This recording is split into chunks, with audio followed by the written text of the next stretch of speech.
Façamos a leitura no livro de Êxodo, capítulo 20, versículo 1 ao 17.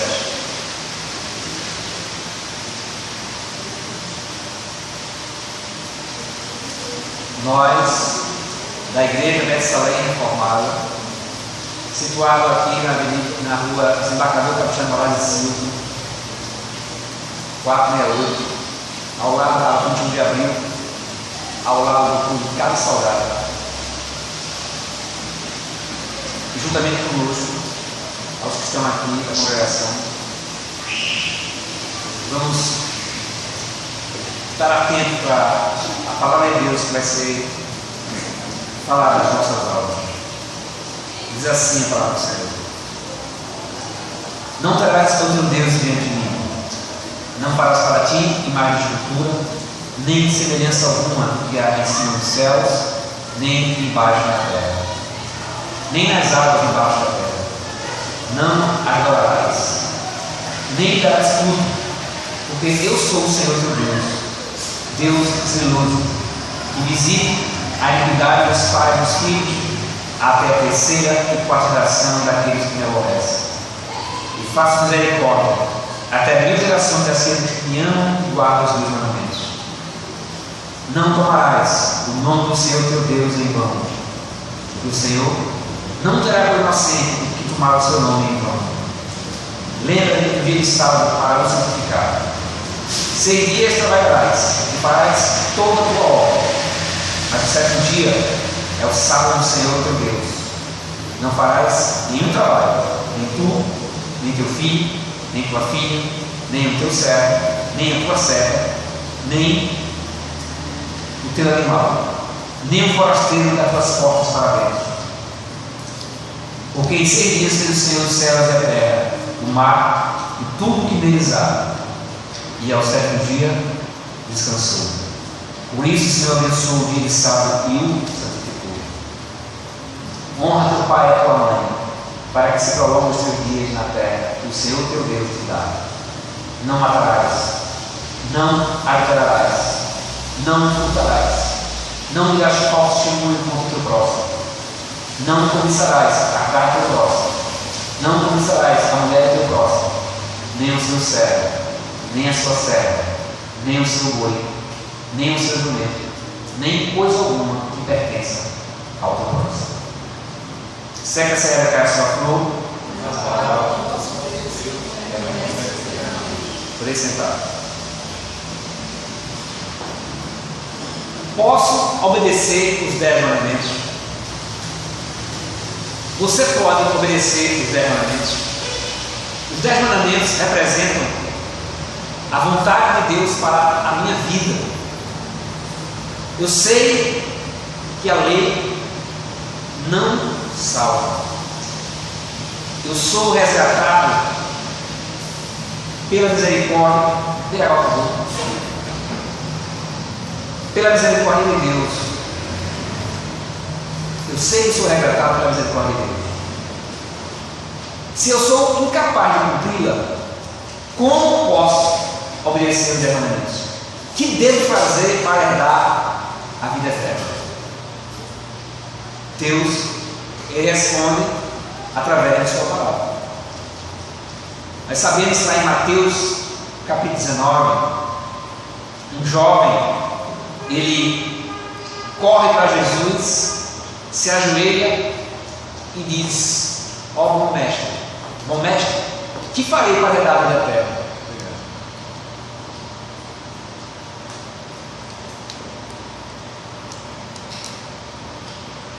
Que farei para herdar a vida eterna? Então é que nós vemos Jesus falando naquele texto lá em Mateus 19, reafirmando a lei, a validade da lei, e não a abolição dela, e não a revogação dela. Pelo contrário, eu vim para cumprir e não para revogar. Jesus ainda afirma também, lógico, a necessidade de um novo mandamento. Em Cristo estão centralizadas todas as respostas, porque Ele é o nosso elo com Deus. É Ele que possibilita possibilita a aceitação de pecadores por um Deus santo. É Ele. O exemplo disso é de procedimento e de cumprimento dos mandamentos a ser seguido. Alguém já obedeceu os 10 mandamentos? É um óbvio não. Lá em Romanos capítulo 3, o apóstolo Paulo, escrevendo essa epístola aos romanos, inspirada por Deus, capítulo 3 de Romanos, versículo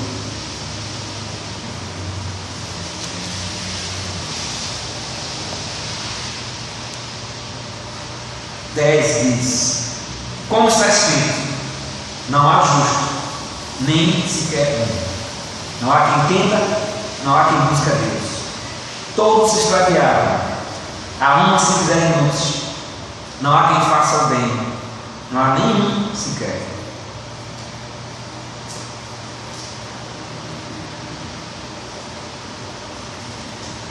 Esse versículo mostra o estado catastrófico de nossa natureza, a tragédia que nós estamos inseridos, o que o pecado trouxe para o mundo, a condição que o homem vive hoje embaixo do pecado é a miséria. Se nós olharmos ao nosso derredor, o que nós vamos ver são sinais da queda. Sinais da queda: adultério, inveja, assassinato, roubo. São os homens constantemente quebrando os 10 mandamentos. E o mais ofensivo é que o homem, ele não glorifica a Deus, ele não respeita a Deus, ele não o teme, porque todos os dias ele está quebrando os mandamentos das suas vidas. Porque essa é a condição, essa é o estado de nossa natureza. Meus irmãos, existe um sociólogo que, nesse momento eu não lembro o nome dele, ele fez um estudo de 2.000 sociedades. Dessas 2.000, 55 se autodestruíram. Por quê? Porque essas pessoas começaram a legalizar erros morais, começaram a legalizar, a fazer direito civil, leis como direitos civis, e trouxe isso o quê? A autodestruição delas. 2.000 sociedades, dessas 55 se autodestruíram. Por quê? Porque um erro moral jamais pode se tornar um direito civil, porque a sociedade se autodestrói. O que significa isso? Que o homem, quanto mais se faz por ele com relação ao pecado, porque ele é um ser insaciável, mais ele vai querer pecar. Um abismo leva a outro abismo. A tendência vai ser autodestruição. Todas as vezes que os homens criam leis que vai de encontro às leis de Deus, eles estão se autodestruindo. Porque, como lemos aqui em Romanos 3, versículo 9, 10, 11, Paulo mostra que o nosso estado está catástrofe, terrível. Retira de nós isso, quando ele escreve isso, ele retira de nós pensamento que nós possamos ter, ou sentimento de autojustiça. Se você pensa que você pode fazer alguma coisa deste mundo, enquanto estiver vivo, que possa se declarar justo diante de Deus, você está se enganando. Ninguém, por mais que faça, que doe toda a sua fortuna, não consegue adquirir condições de entrar na presença de Deus. Porque se pensarmos dessa forma, nós vamos estar também tendo um pensamento de autojustiça, que é o que esse jovem disse quando chegou e disse: bom mestre, o que farei para dar a vida eterna? Ele acreditava que ele estava guardando as leis, os 10 mandamentos. Ele acreditava nisso. Só Jesus Cristo obedeceu a lei totalmente, completamente e plenamente. Ele obedeceu a lei civil, como judeu que ele era, a lei civil. Ele obedeceu a lei cerimonial, período que ela vigorava, mas depois que ele morreu, ressuscitou e subiu os céus, ela foi abolida. E também ele cumpriu totalmente a lei moral de Deus, porque ele era justo e santo em todas as suas ações, ele era impecável. Mas a lei moral de Deus permanece, ela não foi abolida. Alguns entendem erroneamente que agora que estamos na graça, não existe mais leis. Isso é um entendimento completamente errado, equivocado. Como eu disse ainda há pouco, Cristo disse que não veio para abolir ou revogar, mas para cumprir. Esse jovem disse: bom mestre, o que farei para dar a vida eterna? Ele apresentou-se ao Senhor Jesus como tendo cumprido todos os mandamentos, mas ele ainda perguntava como alcançar a vida eterna. O que é que Jesus faz? Jesus começa perguntando a ele sobre os últimos 6 mandamentos, um a um, que é a nossa obrigação para com o próximo. E ele respondeu que tudo aquilo ele havia cumprido. Entretanto, Jesus não falou no último. Jesus fez um teste prático sobre a cobiça a esse jovem. E a cobiça evidenciou-se na vida desse jovem. Quer dizer, aquele jovem mostrou que a sua condição era que era um homem de cobiça, que era avarento, que era idólatra, mostrando que ele não cumpria nem o primeiro mandamento. Ele amava algo a mais do que Deus, que era o dinheiro. Tanto é que Jesus disse: olha, jovem, uma coisa te falta. Vende tudo que tu tem, vem com a riqueza, e depois dá essa riqueza, distribui aos pobres. Então vem e me segue. Então aí terás o tesouro no céu. Essa é a verdadeira riqueza, mas que aquele jovem, por ser possuidor de muitas propriedades, foi embora triste. Cristo mostrou que ele amava algo mais do que Deus. Quer dizer, ele estava se iludindo, achando que realmente cumpria os mandamentos.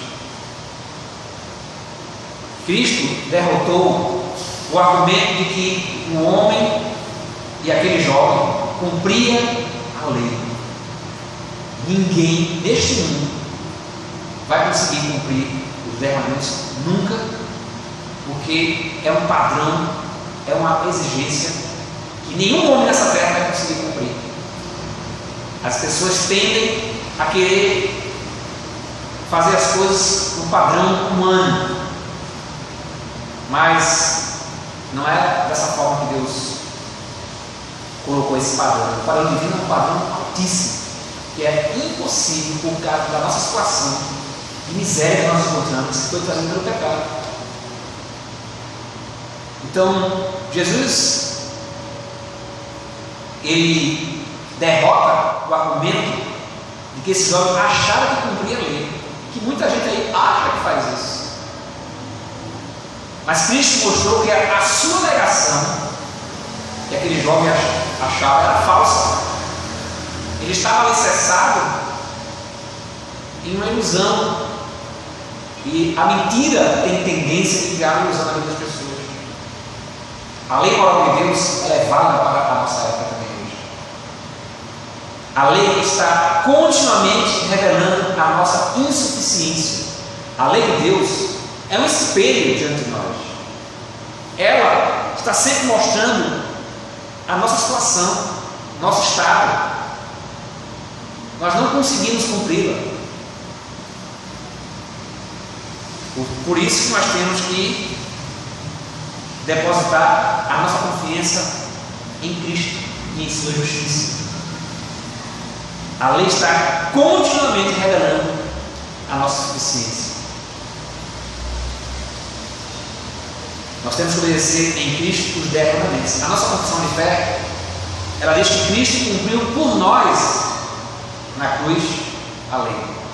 E agora o Espírito Santo cumpre em nós essa lei. Nós temos que cumprir os mandamentos, porque nós somos incapazes. Mas nós somos incapazes de cumprir. E aí, como é que fica essa situação? Nós os cumprimos, nós as cumprimos em Cristo Jesus. Nós procuramos obedecer os mandamentos por Cristo. Jesus, como eu disse aqui, ele não revogou a lei. Na realidade, ele reafirma a importância dos mandamentos. João 14, 21.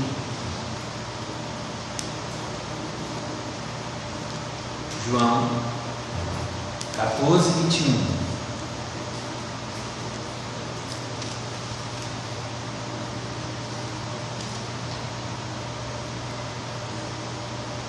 Aquele que tem os meus mandamentos e os guarda, esse é o que me ama. E aquele que me ama será amado por meu Pai. E eu também o amarei e me manifestarei a ele. O apóstolo João, escrevendo a primeira epístola, ele disse lá que aquele que o ama guarda os seus mandamentos, e os seus mandamentos não são penosos.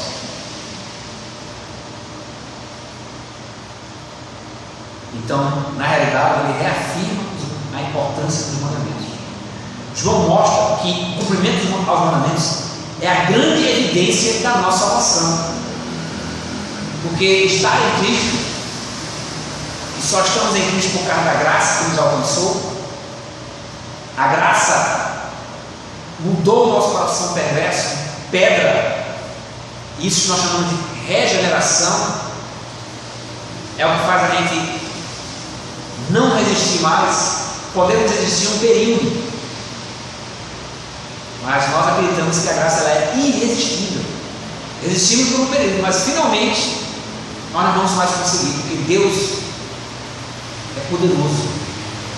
A sua vontade ela é totalmente feita na terra, plenamente feita. O seu conselho vai se realizar, está se realizando.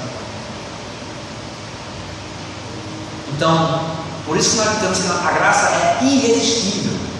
Alguns acreditam que Deus nos obriga, Ele nos força a aceitá-lo. Mas o poder de Deus é tão grande que Ele tira esse coração de pedra e coloca o coração de carne. Antes o coração era duro e resistia a Ele, e aí Ele faz uma operação sobrenatural, que é o que Ele falou para Nicodemos, lá em João capítulo 3. Importa nascer de novo, e nascer de novo é nascer do alto, do Espírito. Ele tira esse coração de pedra que é duro, que resiste a Ele, por um coração de carne, que torna-se sensível a Ele. É o que nós chamamos de persuasão divina, persuasão do Espírito, íntima dentro do nosso coração. Por isso que é graça irresistível. Podemos resistir um período, mas finalmente nós não vamos conseguir mais resistir. Lembra do apóstolo Paulo, lá em Atos capítulo 9? Ele estava furioso, perseguindo as pessoas que chamavam do caminho, cartas que ele tinha das autoridades lá de Jerusalém, de Sinéria. Ele estava furioso, perseguindo as pessoas para prender, para fazer com que as pessoas, pela força, renegassem o nome de Cristo, blasfemassem o nome de Cristo. E em pleno meio-dia tem um encontro com Cristo. Ali ele vê claramente que não há nenhuma resistência. É graça irresistível. E ele se curva, ele: quem é esse Senhor? Eu sou Jesus, que é cego. Perseguiam os meus pequeninos, a perseguir a mim. Persegui a um irmão meu, a perseguir a mim. É isso que Cristo está dizendo. Paulo se levanta, vai para Damasco, na rua da direita, e ali fica 3 dias sem Deus, meditando, orando, e Deus fala para Ananias. Ananias vai lá, impõe a mão sobre a cabeça de Paulo, manda Paulo voltar a ver e levantar-se e lavar-se da casa, invocando o Senhor, porque ele seria usado como apóstolo aos gentios.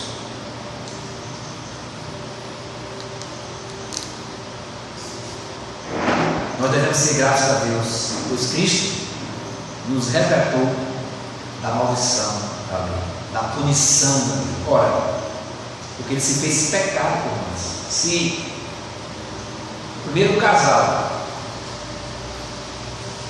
que muitos dizem que é mito,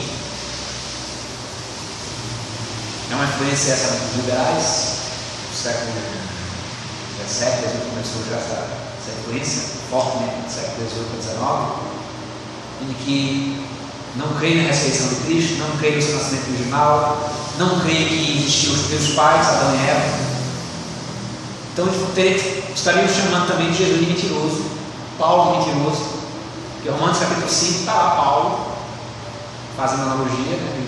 A morte entrou pelo primeiro homem, Adão, e a vida entrou pelo segundo homem, o segundo Adão, o Cristo. Jesus fala de Adão, que foi o primeiro casal, quando chegaram alguns homens, escribas e fariseus, perguntando a ele sobre se era lícito separar a mulher de qualquer coisa. E aí Jesus diz: olha, até que diz a Escritura, desde o princípio Deus criou o homem e a mulher para ter um só. Mas por causa da dureza do coração de vocês, Deus abriu uma concessão. Mas a não ser o adultério, você não deve separar. Então, irmãos, Cristo, ele nos resgatou da maldição da lei, da punição da lei, fazendo-se pecado por nós. Então a ira de Deus que foi derramada sobre os homens foi agora colocada sobre Cristo. Cristo coloca entre nós e o Pai, transferindo para nós a sua justiça para sermos aceitos pelo Pai. Nós vivemos uma era de pragmatismo. Se uma coisa funciona ou não, nós, independente dos princípios que estão por trás, muitos querem vir por esse princípio, mas nós, cristãos, vivemos por princípio na consciência de que os resultados pertencem ao Senhor. Nós não devemos estar preocupados com os resultados, porque nós vivemos uma sociedade imediatista, pragmática, mas nós devemos viver por princípios de que os resultados pertencem ao Senhor. Isso significa que os 10 mandamentos, ou os mandamentos de Deus, não são uma camisa de força. Não faça isso, não faça aquilo, não. Isso são as igrejas legalistas que fazem isso. As igrejas legalistas não toquem isso, não tomam aquilo, não faça aquilo, regras e costumes. Deus nos deu suas determinações, não para nos afligir, mas porque elas funcionam de fato na vida real. Se nós vivemos o nosso dia a dia pelos preceitos de Deus, pelos seus mandamentos, devemos ter paz e tranquilidade de Deus em sua providência. Ele estará operando todas as coisas para o nosso bem. Domingo retrasado, nós abordamos aqui um texto de Isaías 53, em que todos os versículos de Isaías 53 foram falados, escritos pelos apóstolos, todos eles. Então, Deus, em sua providência, estará operando todas as coisas para o nosso bem. Quando nós servimos a lei de Deus, com a ajuda do Espírito Santo, nós vivemos muito melhor e em harmonia O resultado dos mandamentos, quando nós seguimos ele, são vidas honestas, vidas ajustadas, paz, famílias fortes, paz com entendimento, sabedoria, amor, filhos obedientes, harmonia, como eu falei aqui. Mas isso não significa ausência de violência que nós estamos vendo no mundo. Assim como Deus tirou o povo de Israel da servidão que viviam lá no Egito, em Cristo Ele nos libertou do cativeiro espiritual. E, portanto, é nosso dever aceitar somente a Ele, o nosso Deus, como o único Deus verdadeiro, não há outro Deus além dele, e guardar os seus mandamentos. Como eu disse, os seus mandamentos não são penosos. Aquele que diz que não conhece, não guarda os seus pensamentos e não os pratica, é mentiroso. É mentiroso.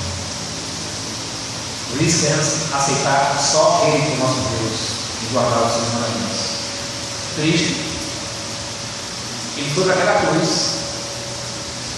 deu a sua vida, e por causa disso, porque Ele ser impecável, justo e santo, a sua justiça está sobre nós agora. Por causa disso, nós temos o direito, o privilégio de adentrarmos ao Santo dos Santos a qualquer momento, de nos relacionar com Deus, de termos comunhão com Deus. Isso é algo maravilhoso, isso é algo estupendo.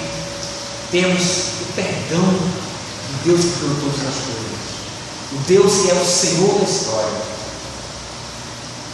Isso é algo maravilhoso. O nosso coração deve transbordar de gratidão e alegria por causa disso. E fazemos aquilo que Ele manda também em Êxodo, em Deuteronômio, capítulo 6. Ele exorta que os pais ensinem seus filhos ao caminhar, a levantar ou deitar. É um momento. Ele não revogou esse mandamento. Ele exorta, capítulo 6 de Efésios, versículo 1, que os filhos obedeçam aos pais no Senhor. Que os filhos, aquelas crianças que estavam na igreja, eles faziam parte da igreja, do corpo. Eram santos também. Então Paulo estava escrevendo também para eles, exortando eles a eles obedecerem aos pais. São mandamentos. Como eu disse, Isaías 53 não tem um versículo em que os apóstolos não têm no Novo Testamento palavra. Por quê? Porque o Velho Testamento ele foi cumprindo. O Novo mostra que aquilo que o velho falava, o novo cumpriu. A promessa se realizou. Mas ele, isso não quer dizer que ele foi revogado nem abolido. Posso obedecer? Posso ser salvo através de mandamentos? Não. Como eu disse, esse jovem rico, ele estava se enganando, acreditando que ele estava cumprindo os mandamentos. Cristo mostra que ele não estava fazendo isso. Mostrou a ele que ele, na realidade, amava o dinheiro. Aliás, o dinheiro é o maior concorrente de Deus. Não é à toa que Jesus falou 33 vezes, se não me engano, sobre o dinheiro. Ou vai amar a Mamon e servi-lo, ou vai amar a Deus e servi-lo. Porque não pode haver essa união entre viver em busca do dinheiro e enriquecer, querer amar e servir a Deus. Vai chegar a hora que depois, lá nós vamos. Foi o próprio Cristo que ensinou isso, falou isso. E Deus abençoe o seu coração. Vamos lá.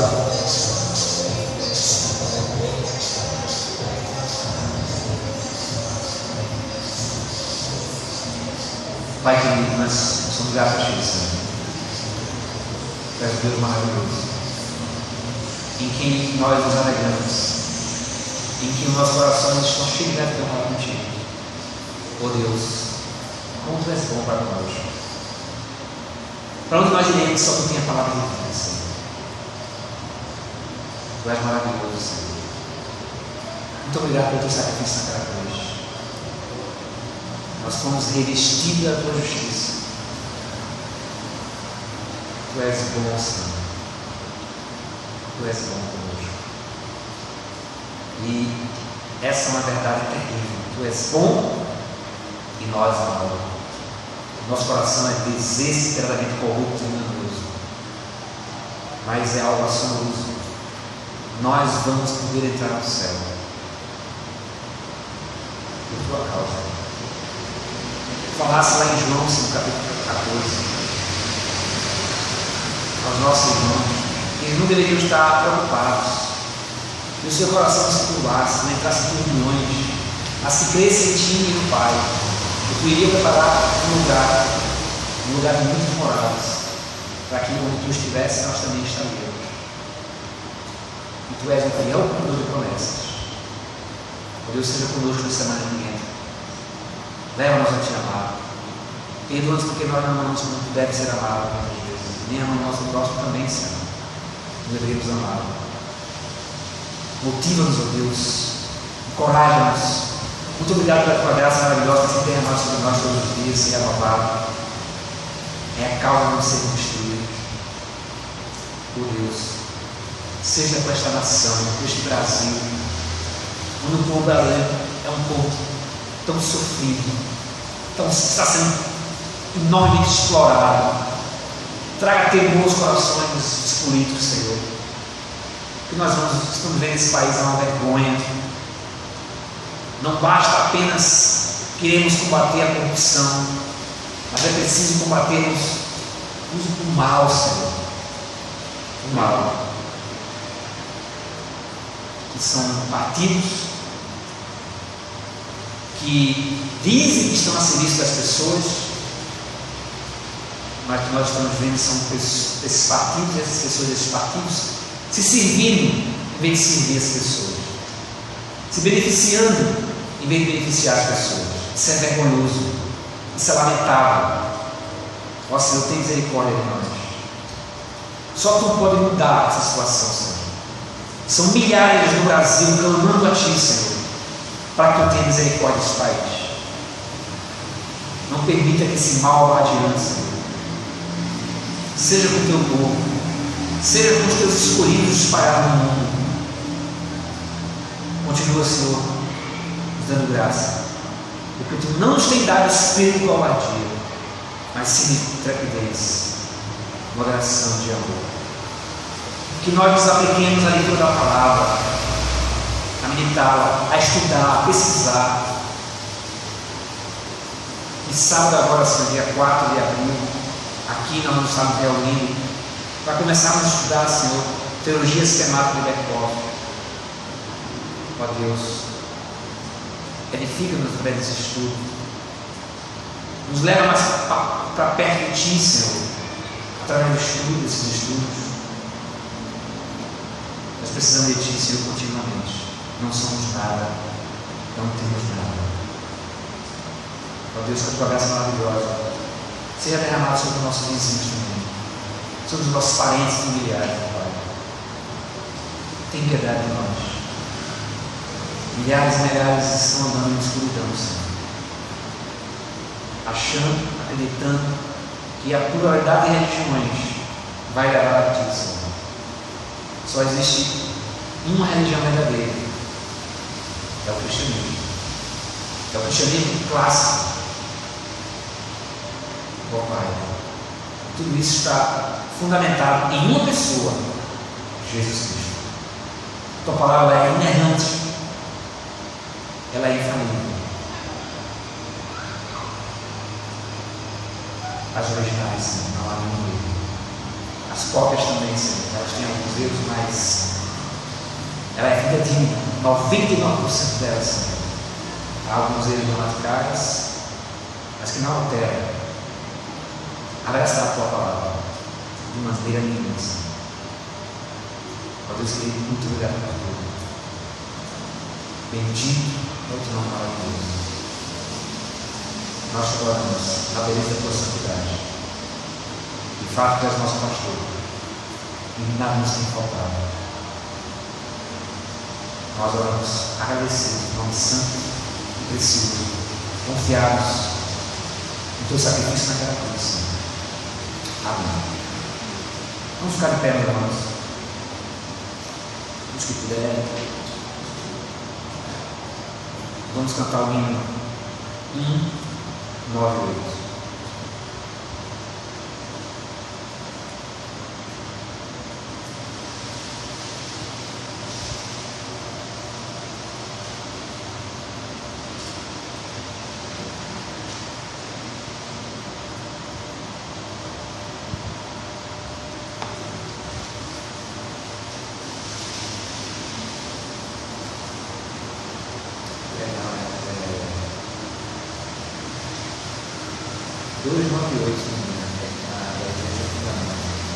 Pedra fundamental 298.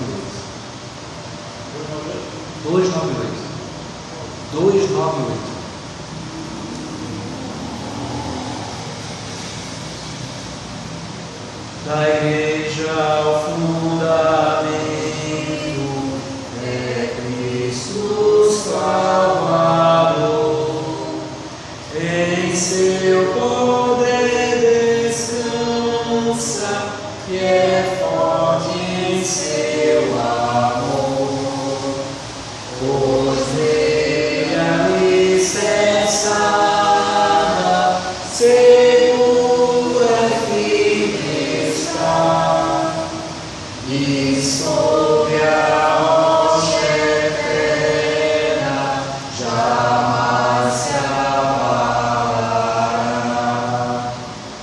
A pedra preciosa que Deus predestinou sustenta pedras vivas que a graça trabalhou, e quando o monumento surgiu em plena luz, a glória do edifício cerrado vê Jesus.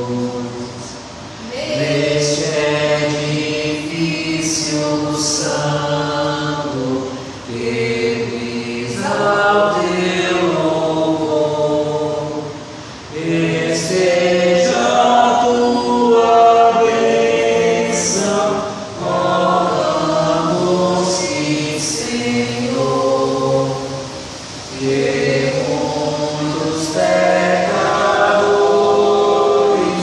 aqui em contrição se tornem templos santos de tua habitação.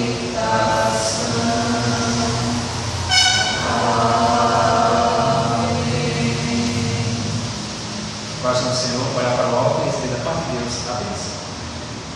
O Senhor levante seu rosto e te dê a paz. O amor de Deus, a consolação do Espírito Santo e a graça do Senhor Jesus seja conosco pelo século até a sua volta. Amém.